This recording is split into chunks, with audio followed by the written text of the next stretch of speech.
ମଙ୍ଗୁଳି ଭାଇ କିଲୋ ହଉ ହଉ ମୁଁ ଯାଉଛି।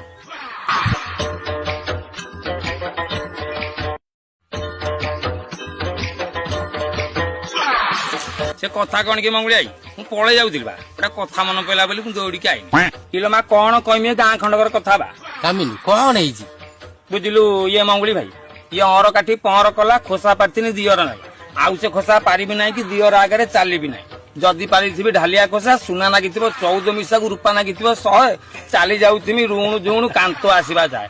କିଲୋ ମା ଆଗରୁ ହେଇ ଗେରସ୍ତ ବିଦେଶରେ ଅଛି ଗାଁକୁ ଆଇଲା ବେଳକୁ କିଲୋ ମା ମାଇକିନି ଅନେଇକି ବଉଥିଲା ଦୁଆର ମୁହଁରେ ଏଇନା ଆଉ ସେ କଥା ନାହିଁ ଲୋ ମା।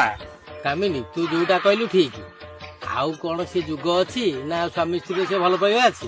କିଲୋ ମା ଚାଳରେ ବସିଲା କାଉ ଏଇନେ ସ୍ତ୍ରୀ ମାନେ କଣ କହୁଛନ୍ତି ଜାଣିଛୁ ମଙ୍ଗୁଳିଆ ଭାଇ ଇଏ ମୋ ଗେରସ୍ତକୁ କୁମ୍ଭୀର ଖାଉ ମୋ ମଝିଆ ଦିଅର ଖାଉ। କିଲୋ ମା ଗାଁ ଟା ତାଙ୍କ ବୁଲି ଆସିବୁ ଖାଲି ଲୋ ମା ମାଇ ପଙ୍କ ନୀଳା ମାଇ ପଙ୍କ ନୀଳା ମାଇ ପଙ୍କ ନୀଳା ଲୋ ମା।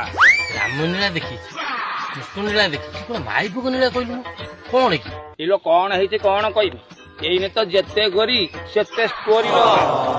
ବୁଝିଲୁ ଇଏ ମଙ୍ଗୁଳିଆ ଭାଇ ଆମର ସେ ଯୋଉ ରନ୍ଥା ଭାଇ ସ୍ତ୍ରୀ ବା କିଲୋ ଦିଟା ପୁଅର ମା ହଁ କିଲୋ ପୁଣି କଣ ତା ମନ ସକସକ ହେଲା ଗୋଟେ ଡ୍ରାଇଭର ସାଙ୍ଗରେ ପଳେଇଲା। ସେ ଡ୍ରାଇଭର ସାଙ୍ଗରେ ପଳେଇଲା?